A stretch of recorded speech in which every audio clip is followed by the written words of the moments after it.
Good morning, David. Good morning. How we doing? Well, a little late for me. Sometimes you wake up and that the house is on fire, the cat's caught in the dryer. But it's okay. We'll get it done. For everybody who doesn't know, I don't have a cat. The house is not on fire, but we are a little late. But we are here. We are awake, and I hope everybody has a cup of coffee, a good one.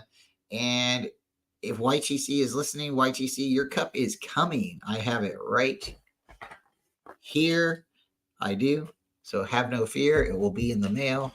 I just have had a couple of hiccups along the way. The Niners sadly didn't win the Super Bowl, but whether they had won or not, I was looking at going to San Francisco this week. My little sister's she's a special one. She truly is, and she has a couple little things that sometimes needs attention. So she was going to be needing a surgery this week, and they weren't able to fill her in. I don't know how they schedule you, and then they look at you and tell you, "Oh, we're going to have to reschedule you." Wait, I'm here, right?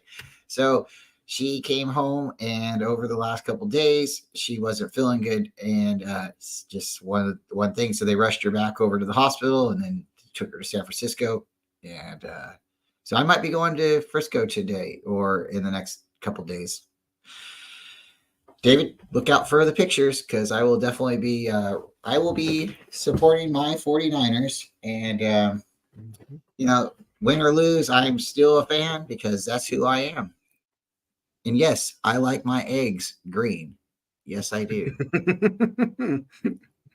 So thank you everybody for coming. Sorry we're late again, but since I got 11 people here now, let's go ahead and start it out. David, I have a video for us. It's not super long, but it's going to be the topic of the day. It's our retired 49er numbers.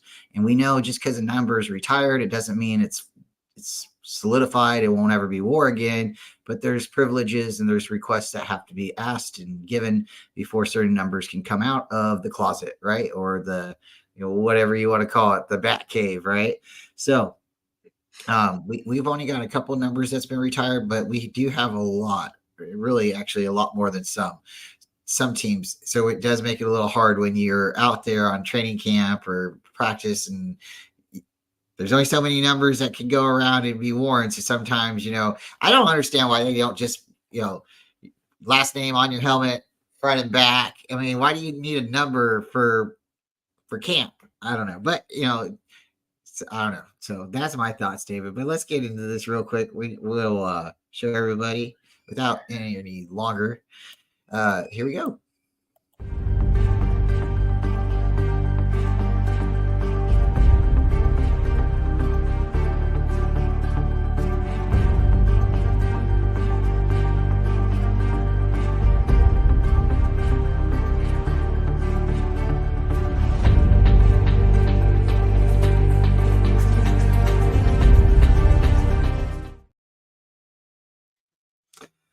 So if you noticed, I did not put their names there. And I did that for a reason.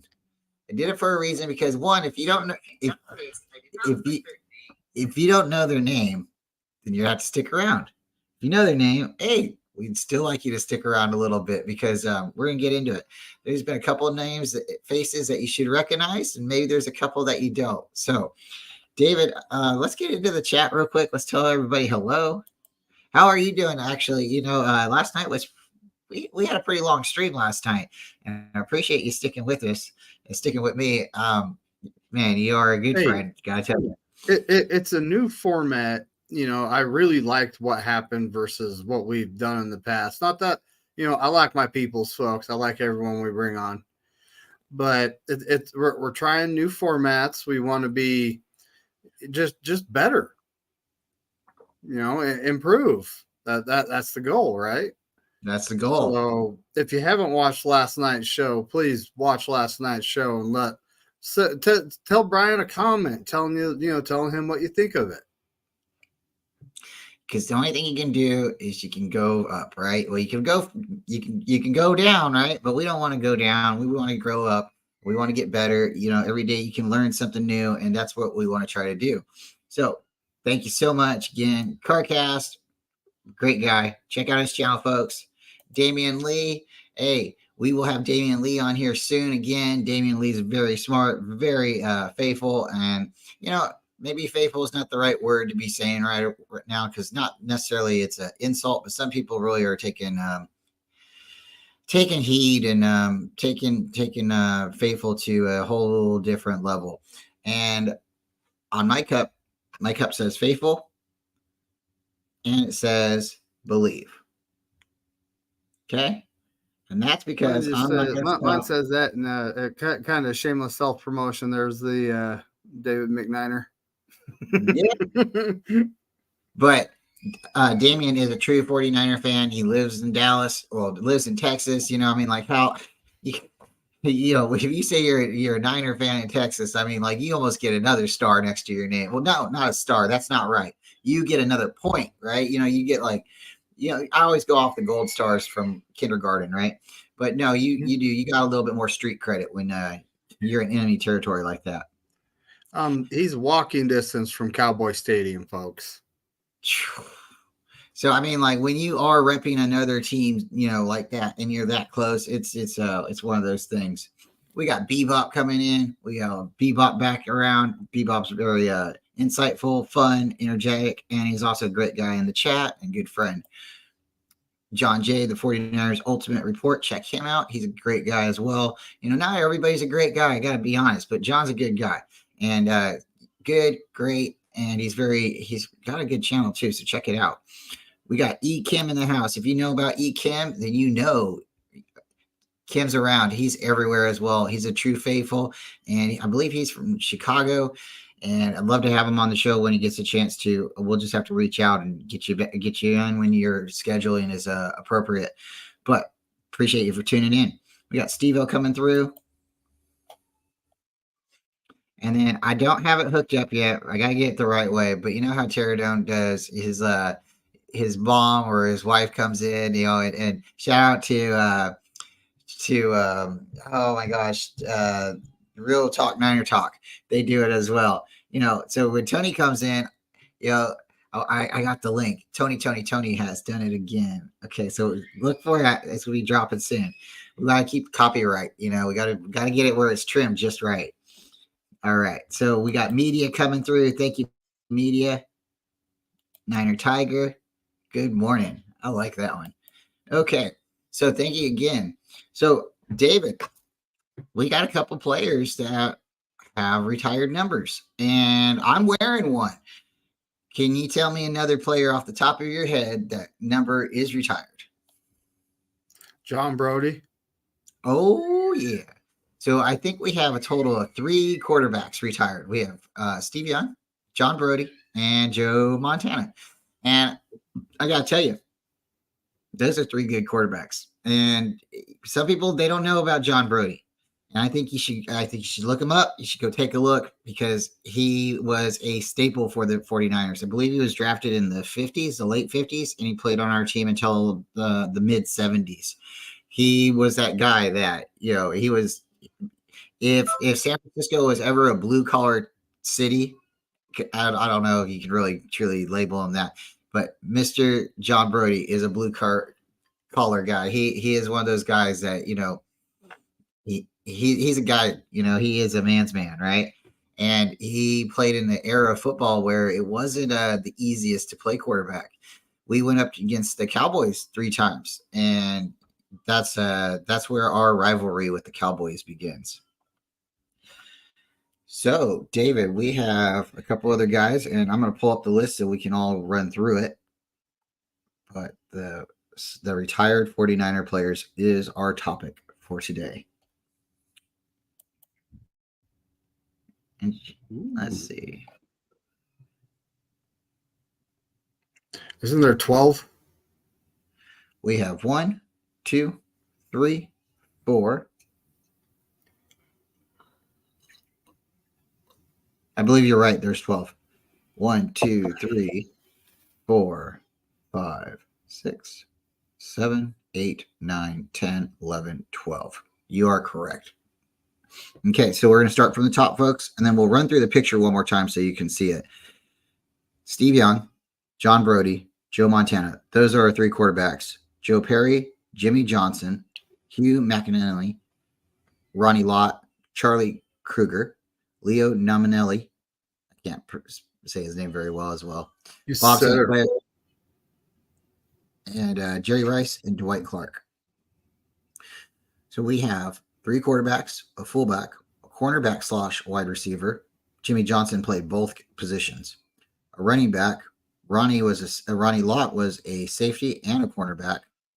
Charlie Kruger was defensive lineman. Leo Nominelli, defensive tackle and offensive tackle. That's really neat. He played on both sides of the line. I Bob believe he was a all pro or Pro Bowl or whatever they had back then on both sides too. Wow. Bob St. Clair, offensive tackle. Jerry Rice. Was Jerry Rice a kicker, David? What was Jerry Rice? Maybe kick returner or something like that. Yeah. Jerry Rice, greatest wide receiver of all time. And then this is the fun one. Dwight Clark. Was he a tight end, wide receiver? What the heck was Dwight? I mean, I know he was good. I know he was good. He was great.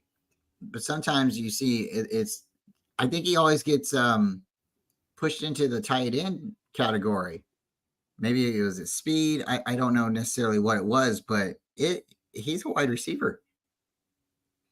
Yeah, it really depends on what website you're on and who you're talking to on if he was a tight end or a wide receiver.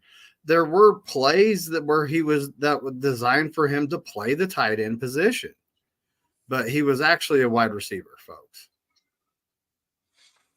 Yeah, he was really special. Okay, so we only have a couple players that have had retired numbers, but out of 12, and you can have 53 guys on a team, it does take a lot of numbers out. And out of having 99 now, having 100 numbers on the field, because they've used the number 0. And I don't know if the number is 0, 0, or is it actually 100, or is 0, 0 an option? So is there 101 numbers on the field now, David? Yeah, now that they made 0 an option, I believe because the number 100 itself isn't one, that makes it 100, right? Right. So we have 88 available numbers. Yeah, because that's interesting. Because I've seen players, and maybe they don't use I will look it up, but sometimes you'll see players on the field and they'll have 0, 0, and I think that's supposed to represent 100. But because there wasn't a 0 at that time, I don't know if they were just funny. But yeah, we now can use the number 0. And David, I got to ask you a question. Who wants to be nothing? Don't you want to be something? Maybe he just wants people to think he's nothing, kind of tricky, right? Now, I mean, like being 0, I guess you can call yourself the hero, but I don't see it. I really don't see it. And I don't like the way they have changed the numbers where anybody can wear a number. You got a linebacker wearing number 1 now. It's like, I understand they're trying to confuse the quarterbacks a little bit, so quarterbacks don't see certain numbers and think, okay, they're in this personnel group. But isn't that kind of part of the game though? Like, that this player shouldn't be down the field because their number represents where they should be on the field. So I don't know. I mean, what's your thoughts on that? Well, I honestly think that players' numbers are some of them are superstitious. They believe it's luck, right? Mm-hmm. I think having so many retired numbers actually affects it does affect what the player can pick out.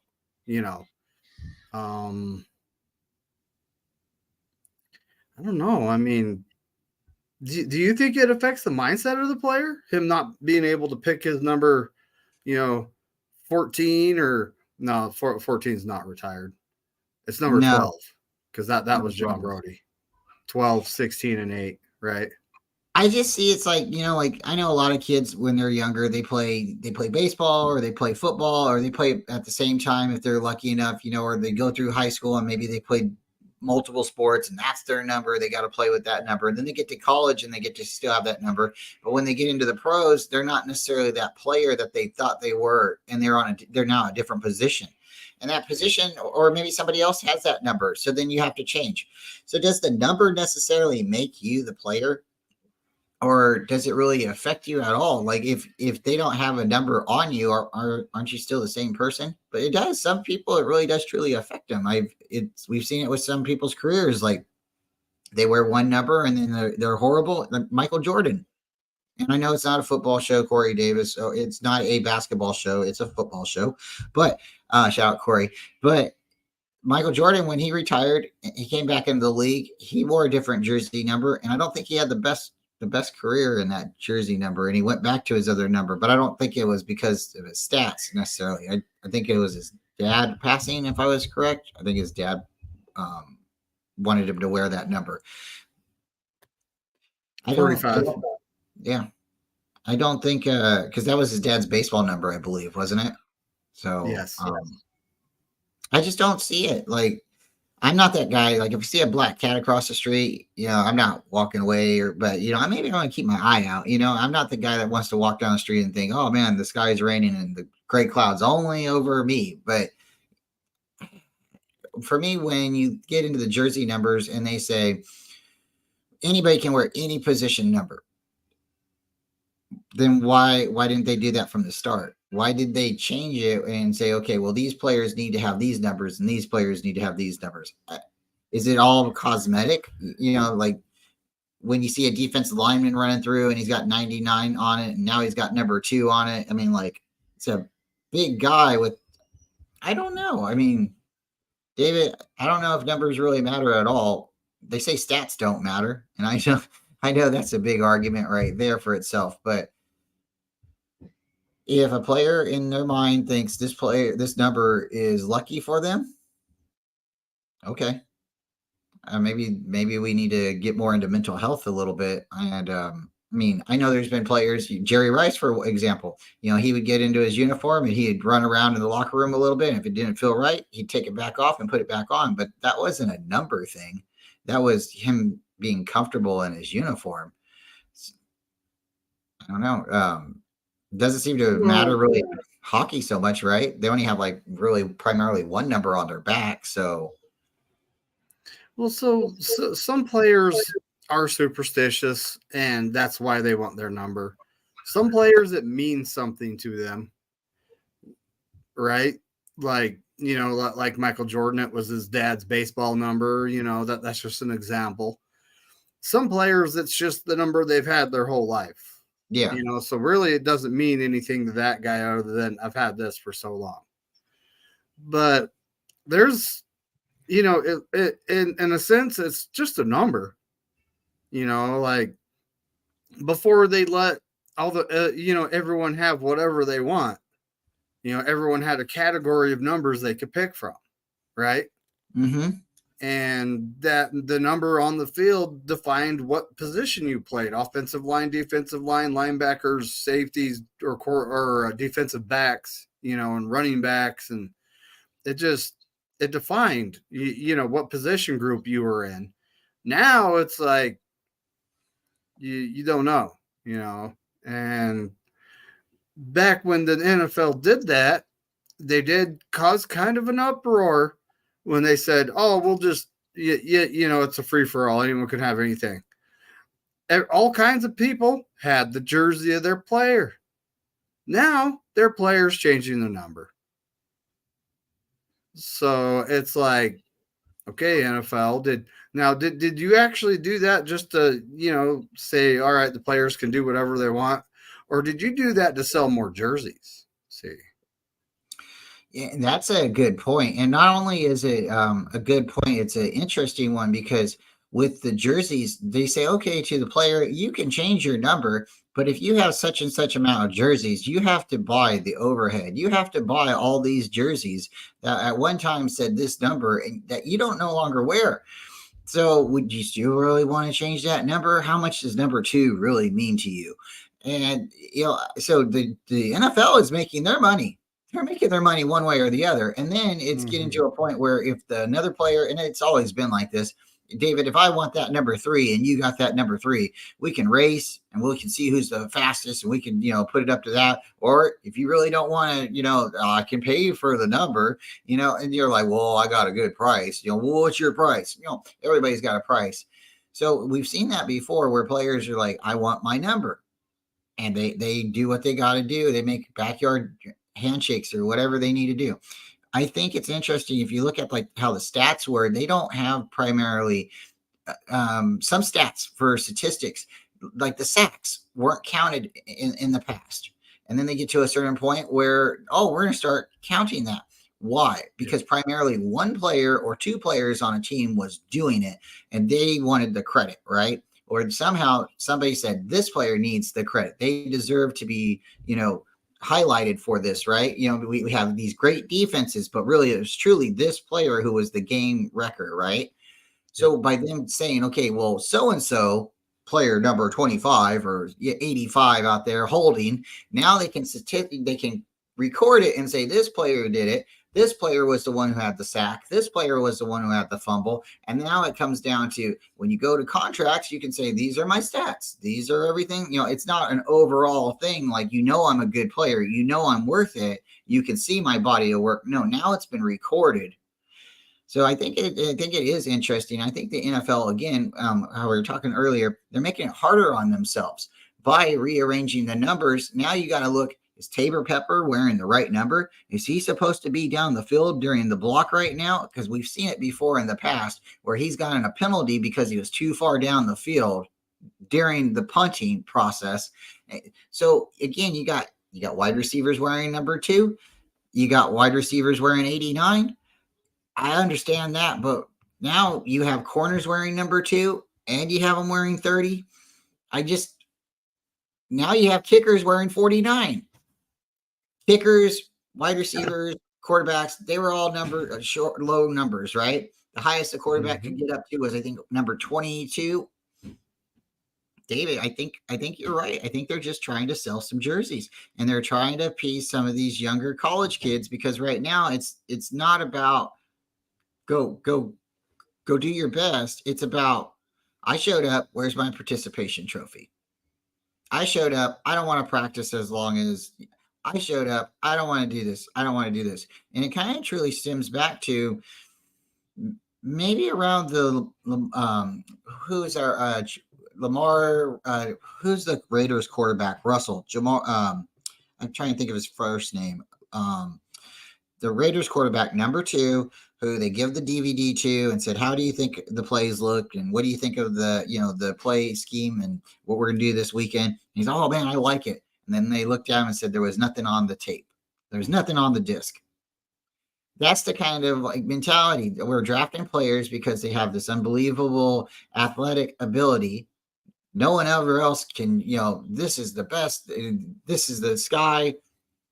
And then what happens? We give them a bunch of money and then they start eating a bunch of cheeseburgers and driving around in the Bay Area with purple drink and, meth labs in their trunk. These guys. Shout out to Jamarcus Russell. Thank you. These guys spent millions of dollars to do what? To play a game, to entertain millions and take people's minds and thoughts off of everyday life. David, it's getting crazy, man. It's like they're not really scouting these players, and they're not. And for all these gun shootings and all this other craziness, and people say mental health is a process, and it is a problem. But it also stops with people saying, knock it off and quit giving you, okay, my brother, he has ADHD. You become an adult, you can have ADD. It sounds like a bunch of people are just putting together letters and alphabet things and coming up with silly reasons for kids to have bad behaviors. I understand if you can't mow the yard because you have a immune or you have a allergy problem. Okay. But you know what? Most kids, they still had to mow the yard. But when you throw a fit and you say, no, I can't do it, and you act a certain way, and then, no kids aren't allowed to get spanked anymore, right?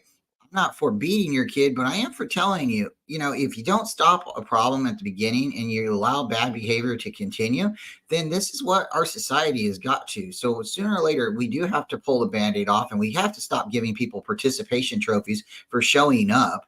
And we do have to tell people, win or lose, somebody's going to have to take a role. And it's not always perfect, but it doesn't always have to be horrible either. And the process, getting to the game, going through the steps, it builds character. And if you lose, you have something to look forward to and strive to do better. And maybe one day you will win. Not everybody wins. Not everybody loses. And just because you win doesn't mean you win all the time. I don't know, David. I'm getting a little worked up. What do you think? How are you thinking about these numbers? Because I'm getting to what you're saying is it's about money. And that's all it's coming down to. We were talking last night, and I can't remember who said it. Or maybe it was the other night. Maybe it was the other night. Somebody else said it. Somebody reported that this Super Bowl was going to go into double overtime.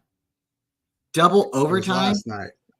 Yes. Why? Because the Taylor Swift effect? Because all these Swifties are watching the game? Because what?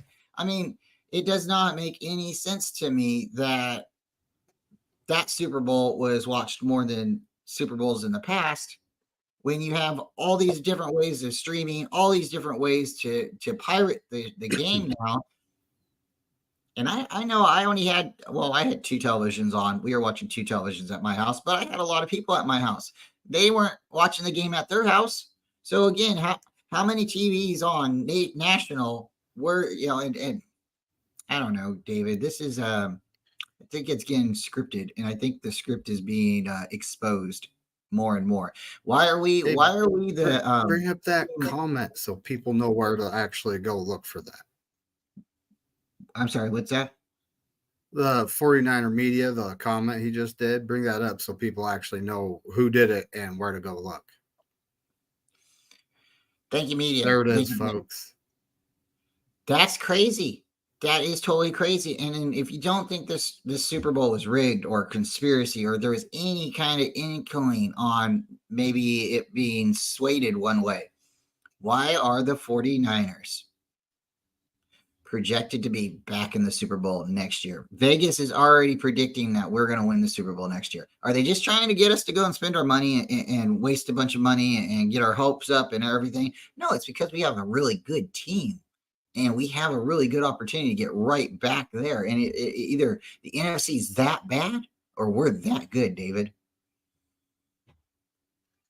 I'm honestly thinking we're that good. When it comes to the NFC, there's some good football teams. Detroit. Honestly, I think Green Bay's on the up and up. There's next year is going to be absolute madness in the NFC. And our schedule is going to be tough. It is what it is, But a good football team will win football games. Doesn't matter who they play, right? Mm-hmm. I've seen some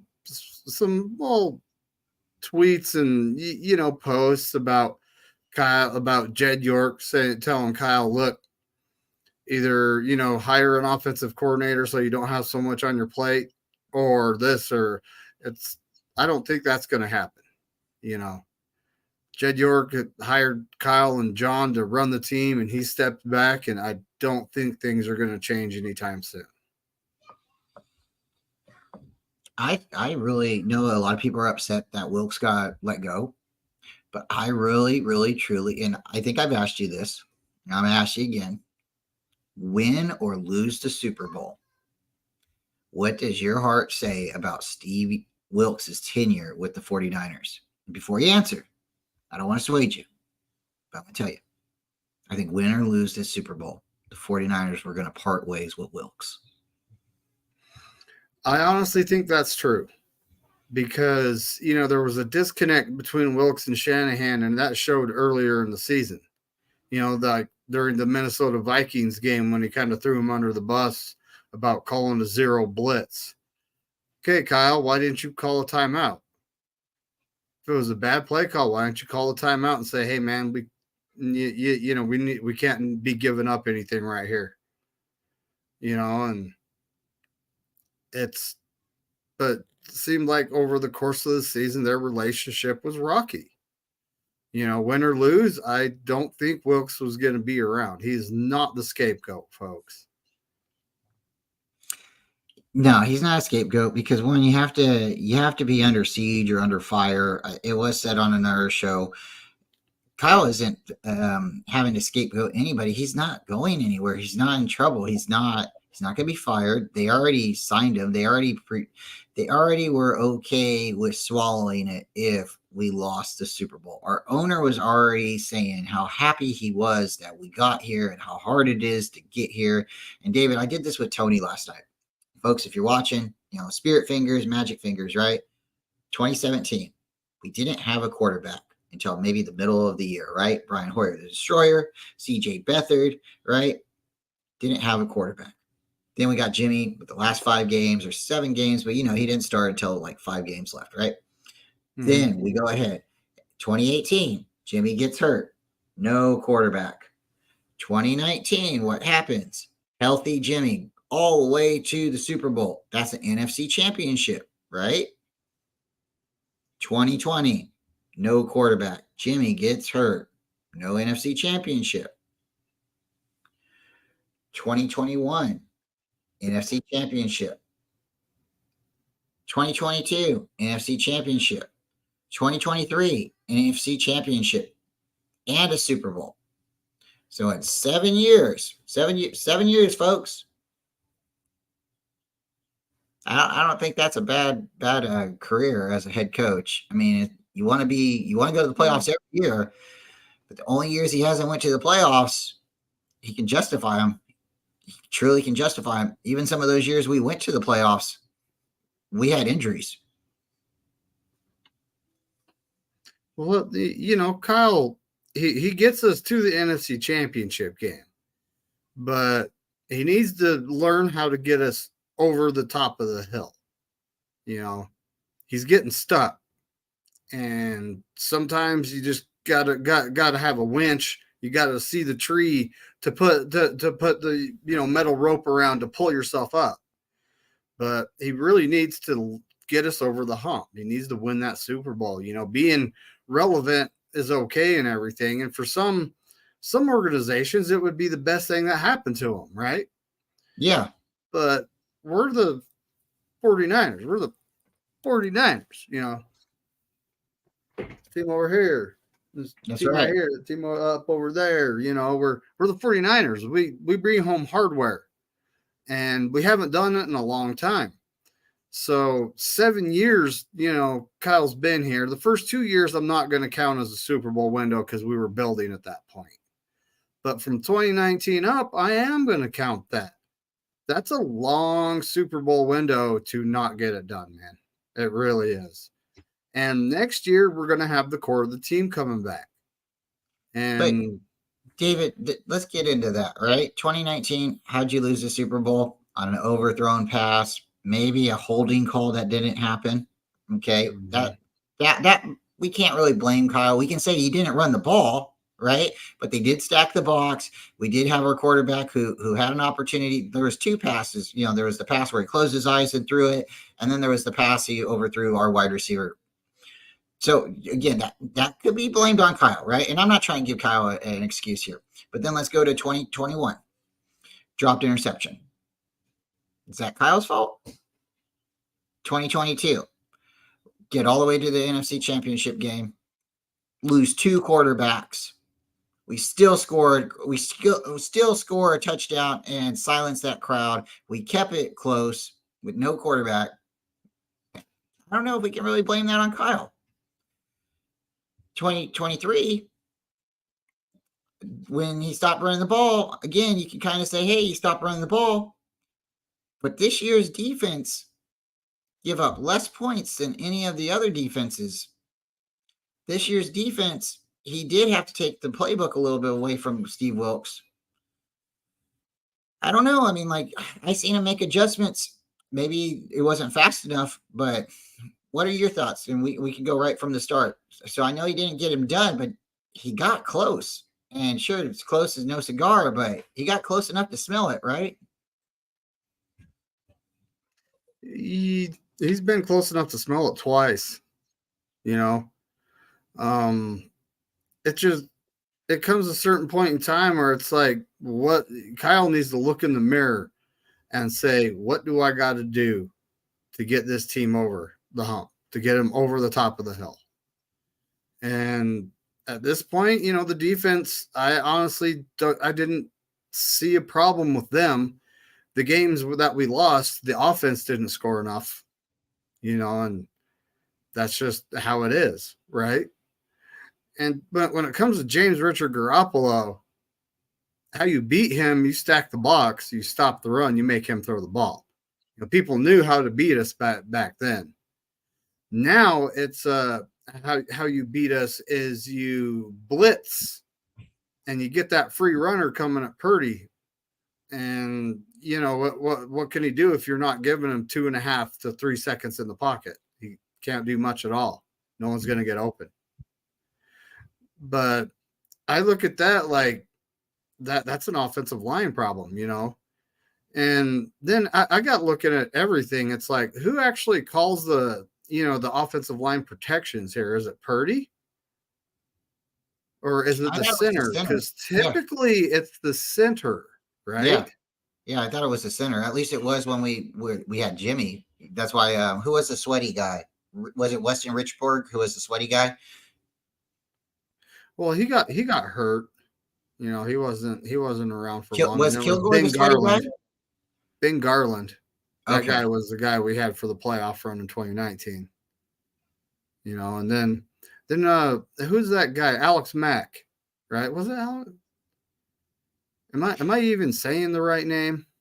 The center that came over from Atlanta and he ended up playing 1 year for us, then retired. Was that Alex Mack? I think it's Alex Mack, wasn't it? Yes, yeah. Steve-O just confirmed it's Alex Mack. Yeah. And I honestly would have liked to have him back this season because he's experienced, been in the NFL, logged a lot of games, and he knows how to read a defense,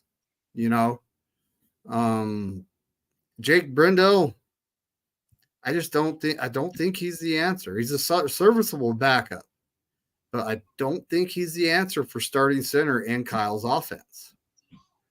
And we need someone either, and this is why I think Kyle has not drafted a center, because he likes the experienced guys that are going to know what to do versus a rookie that's not going to know what to do. We all know what Kyle does with rookies, folks. But, at this point, we have a young quarterback entering his third season. He's only going to get better. Purdy's going to get better. He's not. I don't see him tailing off. I see him, getting better. Look at Tom Brady, and no, I'm not making the comparison. Look at Tom Brady early in his career. He was a game manager. He wasn't slinging the ball around. He wasn't. No one had to be scared of Tom Brady in his first couple seasons starting in the NFL. They had a great run game. They had a great defense. He wasn't carrying the team back then. But then as he played and logged more games, got that experience, he got to the point where he could pick up his team and, carry them to victory. Brock Purdy, is he there yet? I think he's on the cusp of getting there. And this next season, we're going to see if he got there. Right? So let me ask you, because I think, I can't. I'm not in your head. I talk to you a lot. You're a good friend of mine. You know that. And I think you know how I feel. I think our feelings is Super Bowl.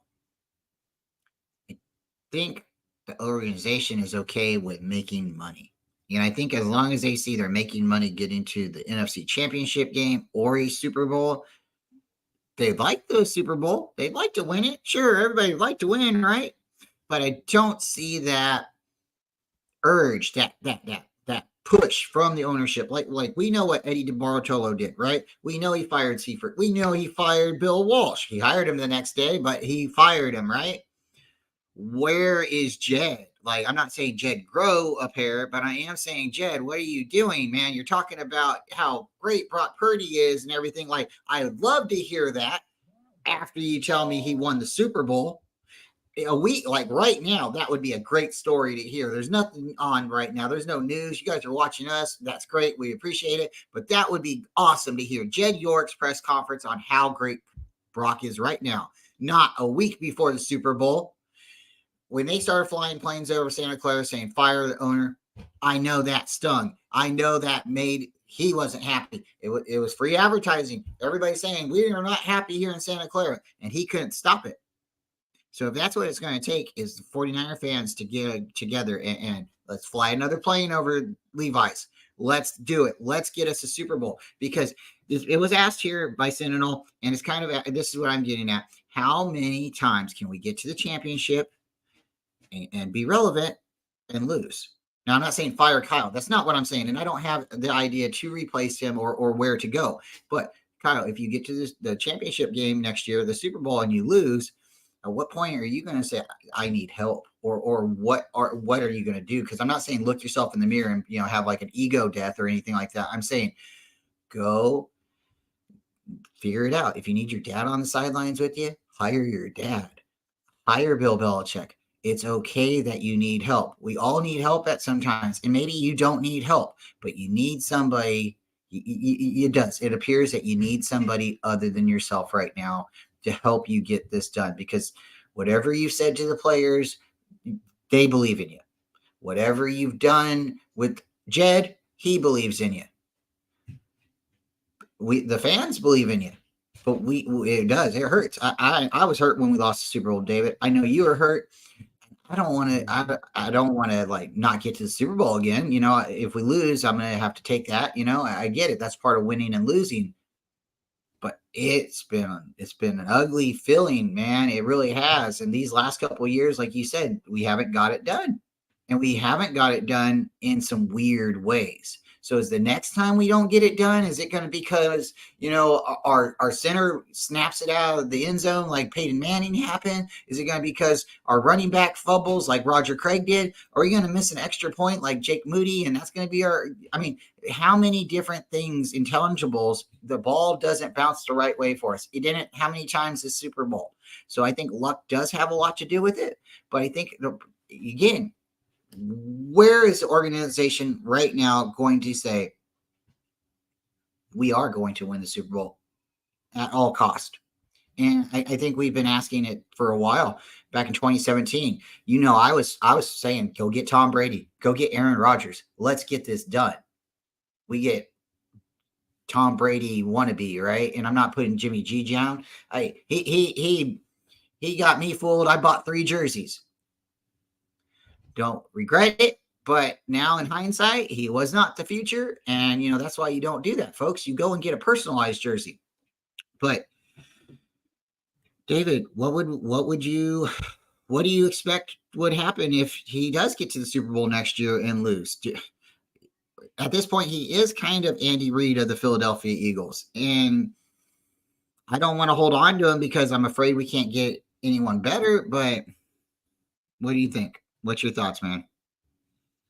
Well, a lot of people's argument for keeping Kyle is, who are you going to replace him with? Okay. All right, we get the point. He's a good coach.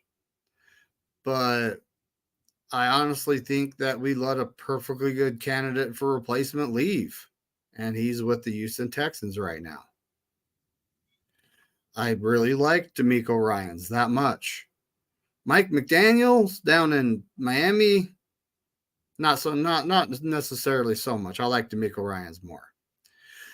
But at this point in time, Kyle might need a Super Bowl winning head coach on his staff to whisper in his ear, like when we came out in the third quarter and he's passing the ball, like, why are you passing the ball? CMC's right there. So someone should just say, like, what are you doing? Because at this point, Kyle has no one. Jed York will just let him do whatever he wants.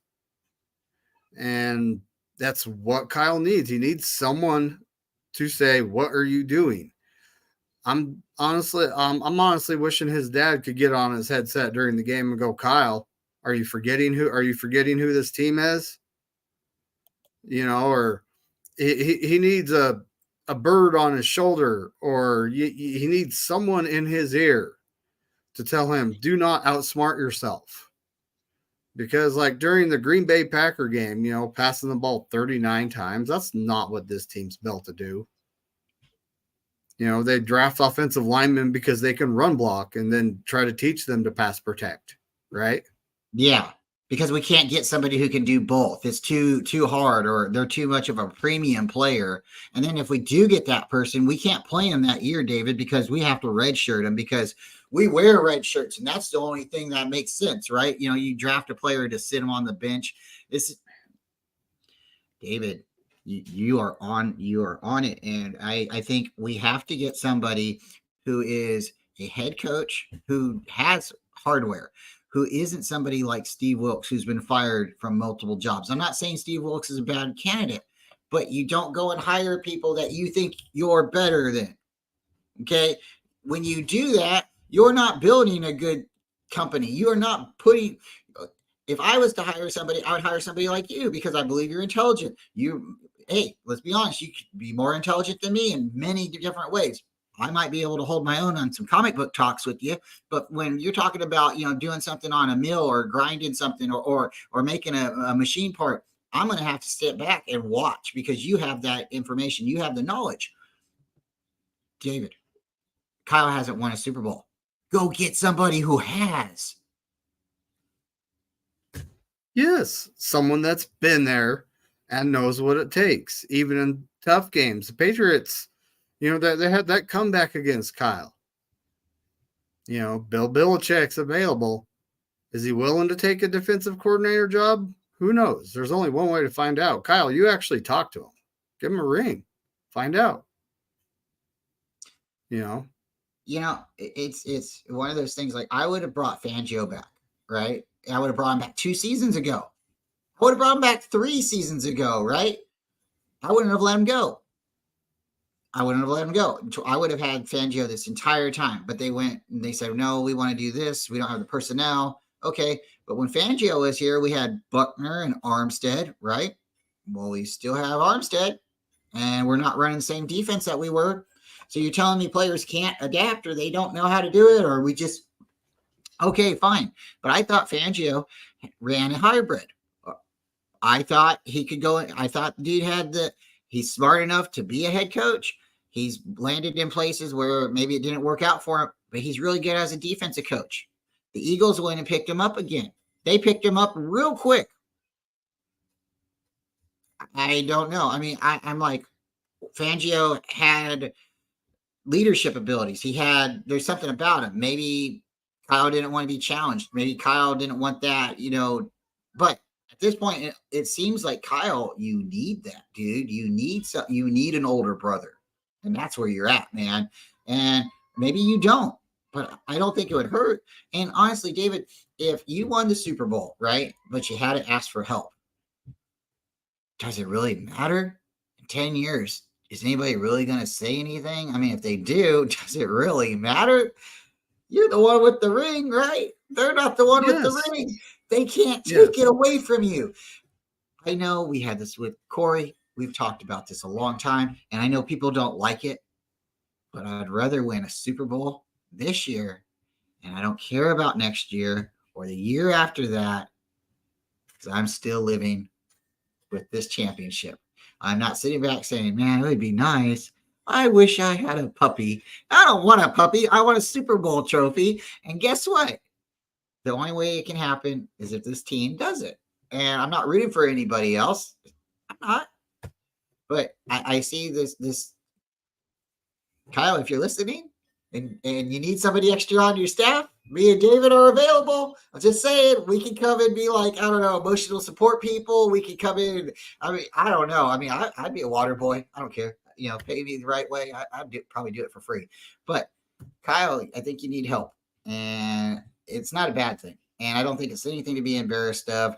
And if you get the Super Bowl this year and the next year you decide you don't need help and you win a Super Bowl again, you only proved yourself right. But at this point, David, did you watch the press conference, the ending press conference with him and Lynch the other day after the Super Bowl loss?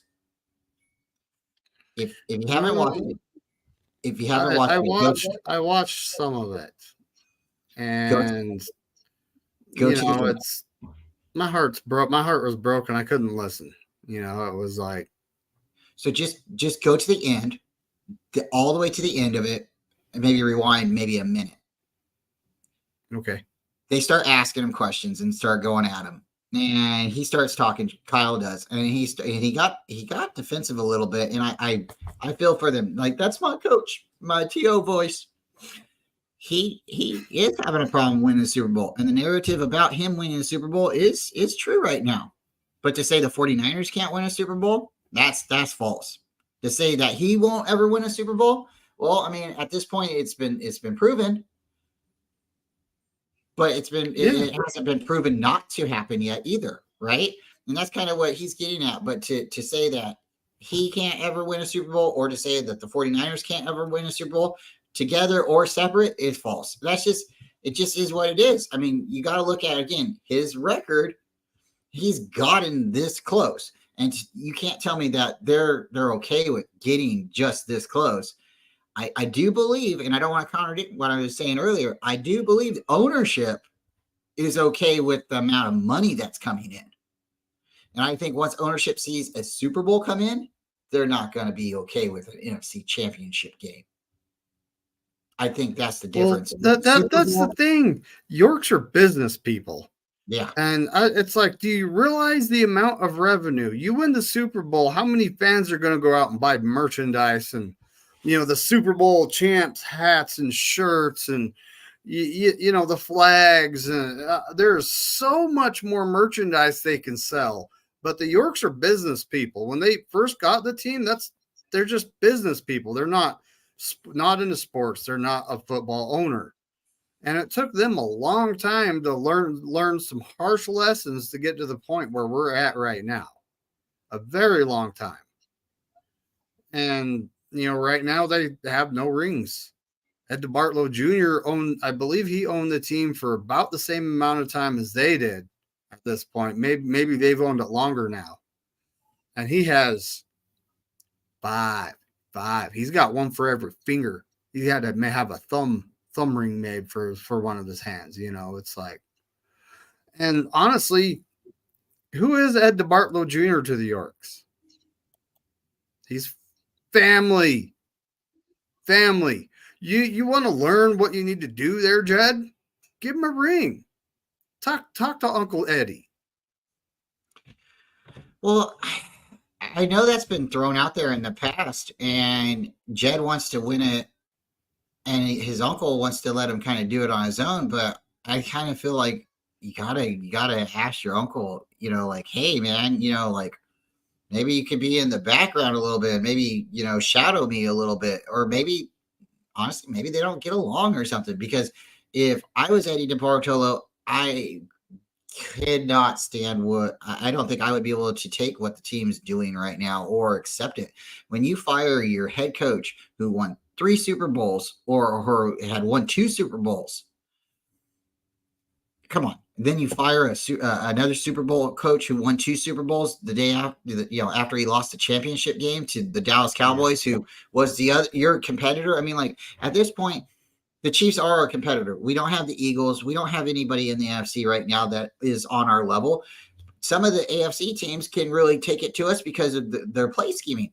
We play them twice a year. I don't think they're beating us twice a year. I don't think the Ravens would have beat us again if we played them. I don't think the Bengals would have beat us again if we play them. But it's all about, I think it's, you don't know until you set up and you play. But okay, so Seminole and King Boniface both bring up points.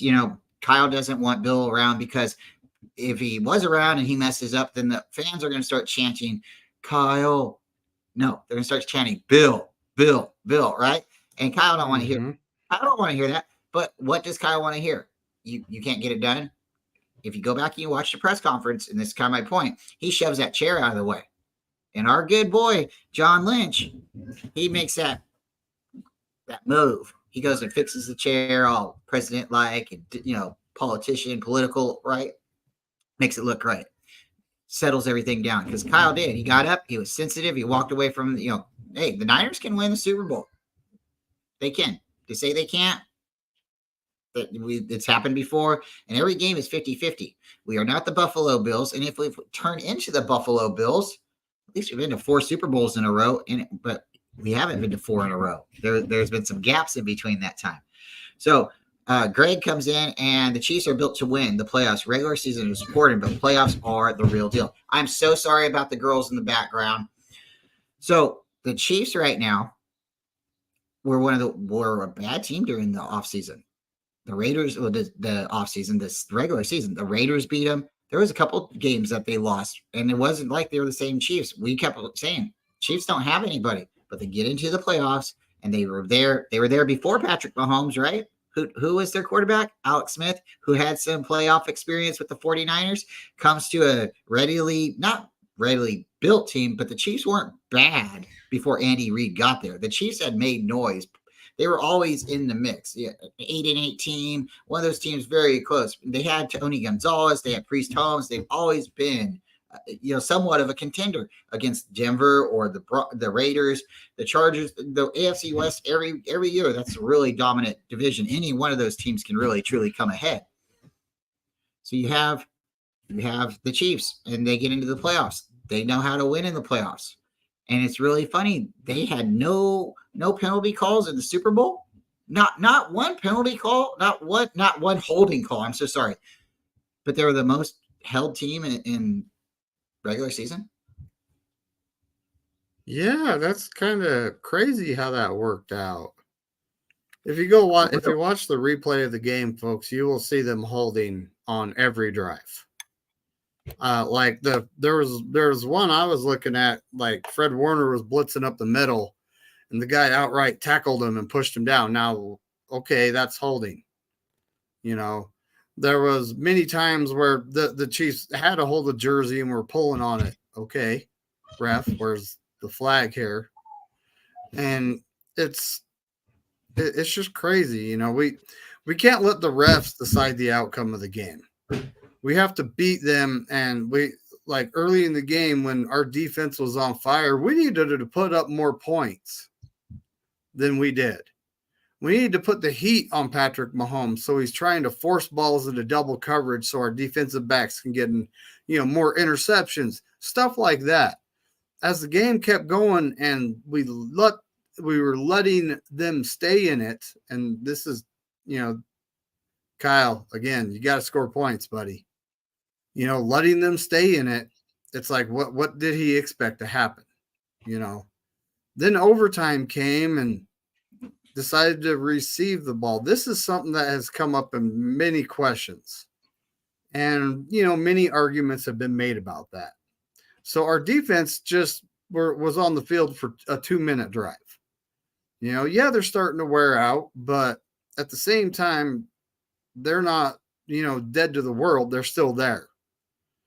And Kyle's decision to receive was maybe because he wanted to put up the points and let the defense win the game. And then Patrick Mahomes came in, after we kicked the field goal and started dinking and dunking his way down the field, knowing that he would wear the defense out a little more than they already are. And then at the end, the blown coverage. So it's like, Kyle, I've been saying that he's missing that killer instinct, and I saw some killer instinct come out of him during the regular season. But during the Super Bowl, where is it?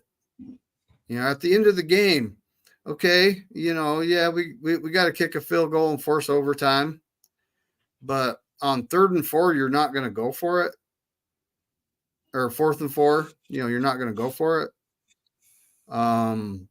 Even in overtime, it's like the game's on the line at this point. You're not going to go for it on 4th down. It's not something Kyle normally does. But when it comes down to it, we have a lot of success on 4th down. You have playmakers. You have Debo, Kittle, CMC, Ayuk. Jennings was actually having a great game. You have 5 playmakers on the field, and you're not going to go for it to try to score that touchdown, and possibly force the Chiefs to have to do nothing but go for it, which they didn't.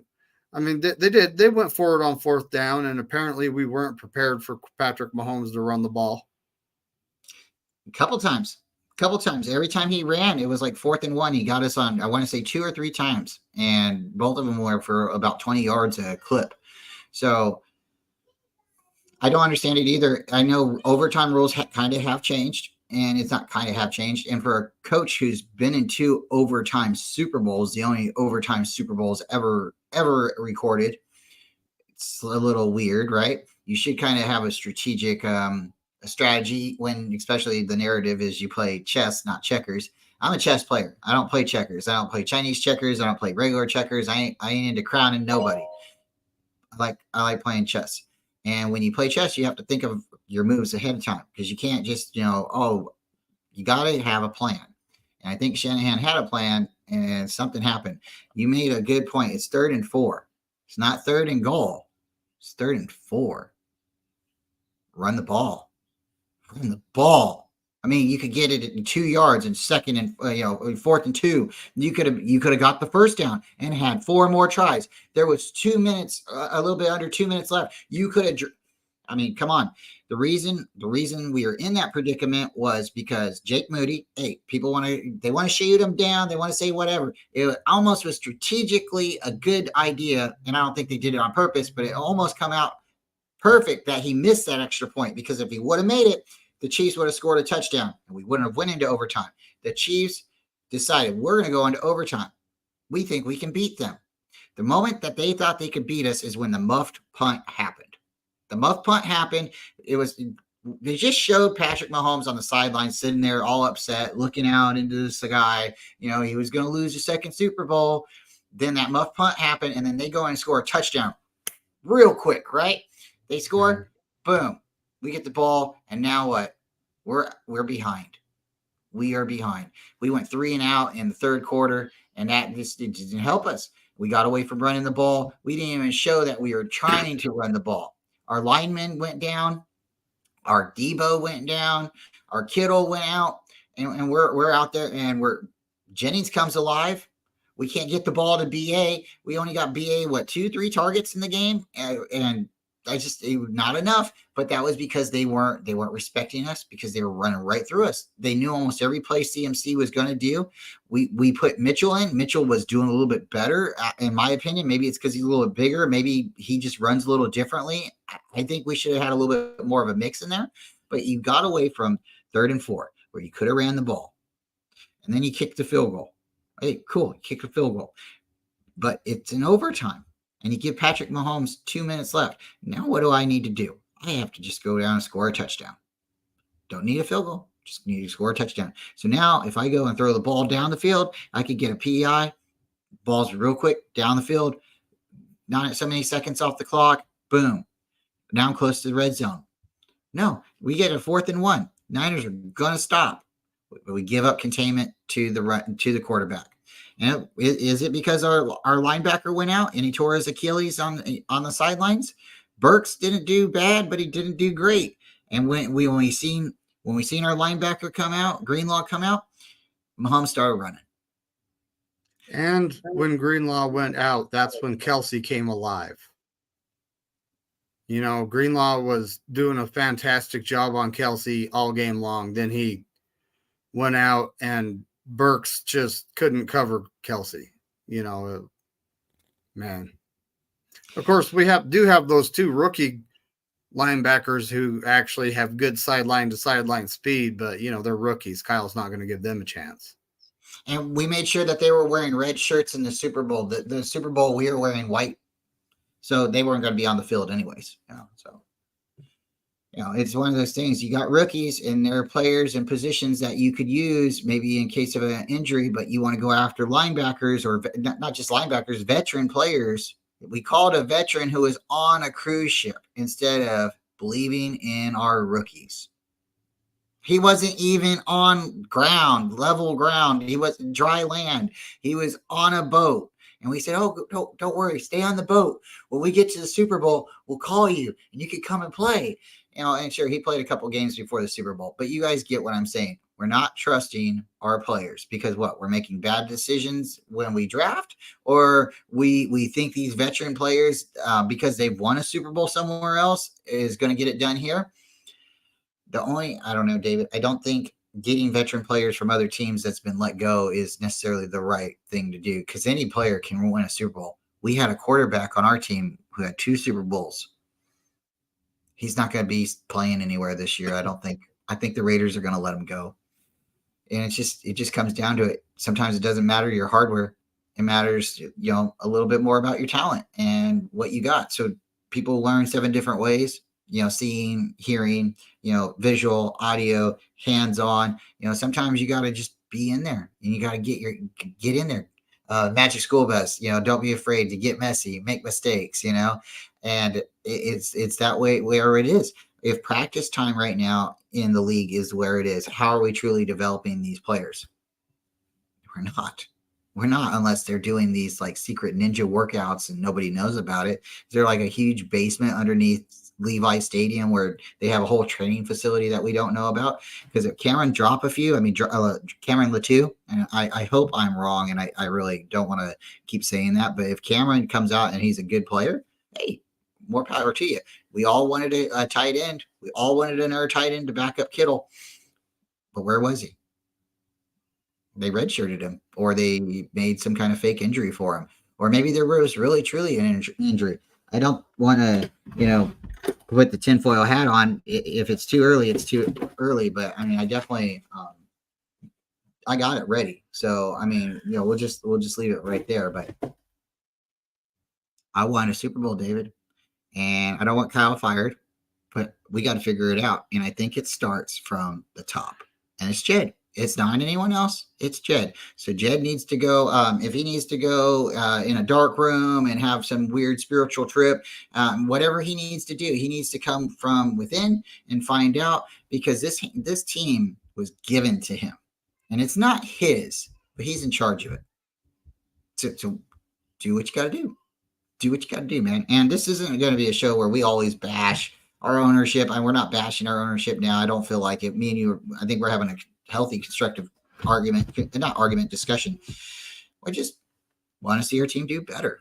And I did really appreciate, working with you, David, and everybody else in the chat here. And just the chat's popping, and I have to agree with Centennial. We don't need these little punt returners that are going to get hit and cough the ball up. We need thick fellas in there.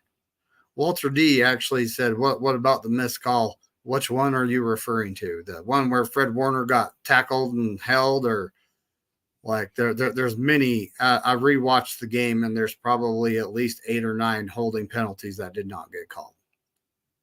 And I'm not blaming the refs. The refs are just part of the game. You have to outplay the other team, and we didn't. Yep.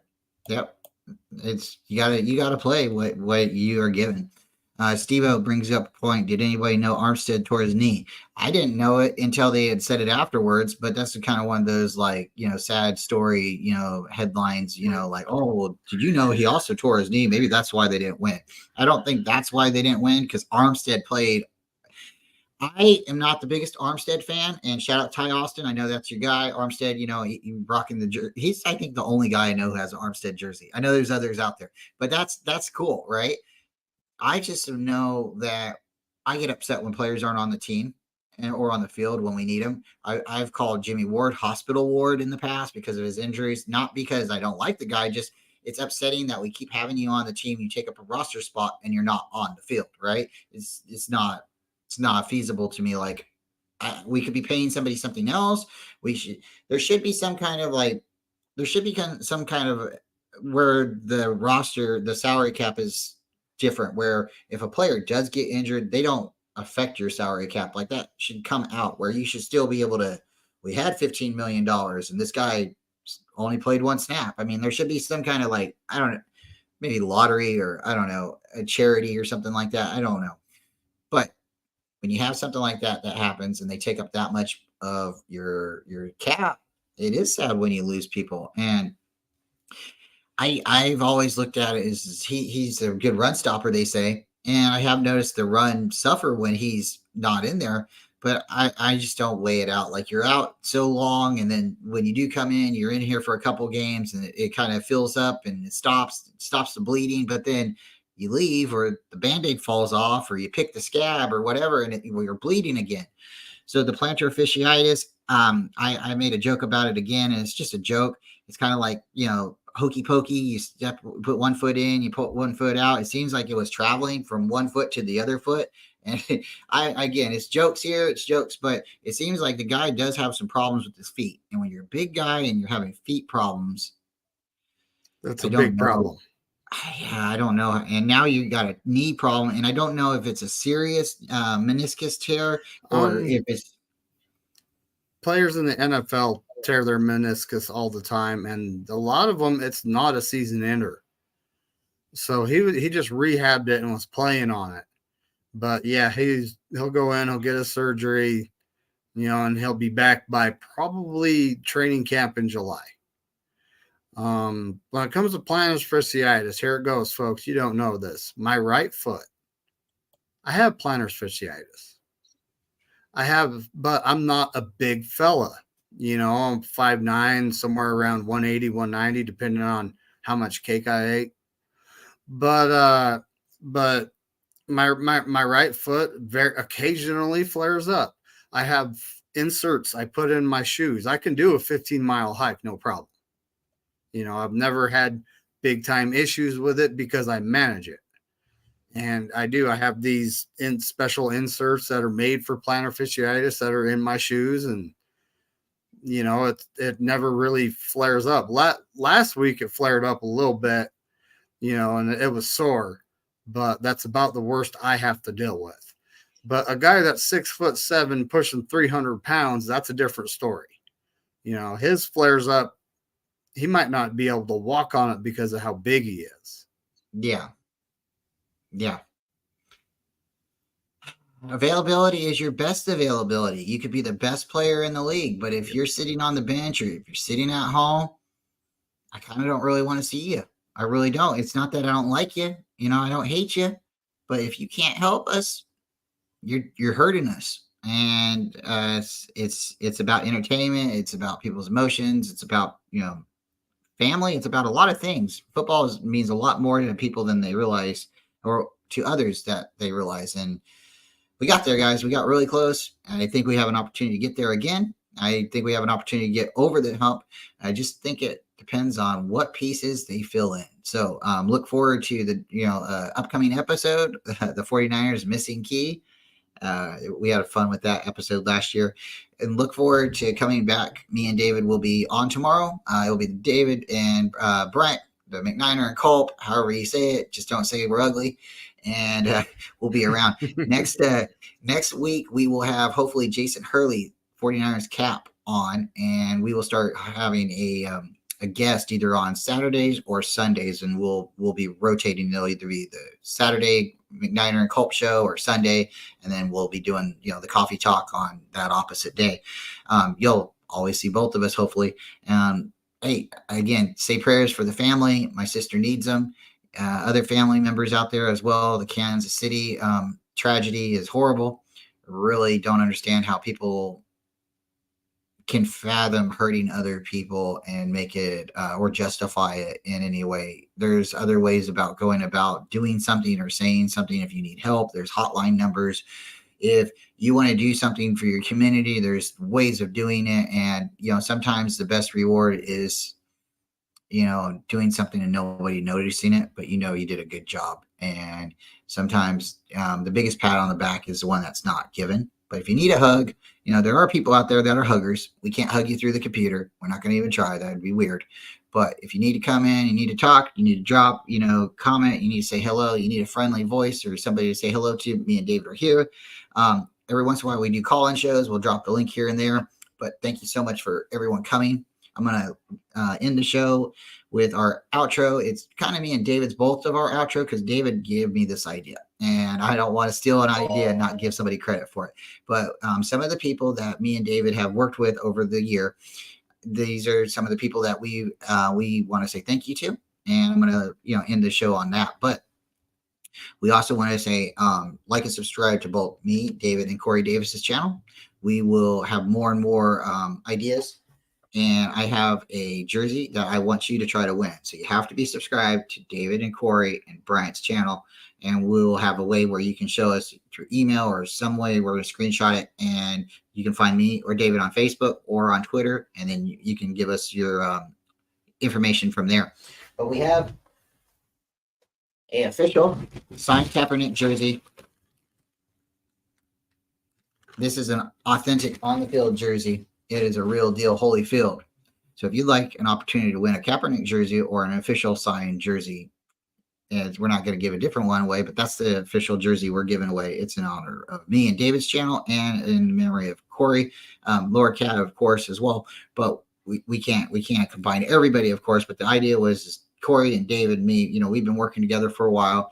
I have a couple more subscribers than David does, maybe because I started doing some videos. But if you go back and you watch my videos, David's there. So please make sure you subscribe to David's channel. We are both growing together. And yeah, thank you so much, David, for everything. I hope we have more memories to come. Folks, we probably will be talking a little bit more in detail about our retired players tomorrow. We kind of went a little bit off topic today. We had a lot of fun. But with that, David, will you send us out and I will get our outro. Folks, please stick around for the it's Go Niners. And as Corey Davis would say, F all 31 other teams. And with that, stick around. Watch till the end. Drop a comment at the end. Tell us what you think. If you see your face, make sure you tell me if you like it, because we definitely like seeing it. So hope to see you guys all again here soon. And with that, thank you.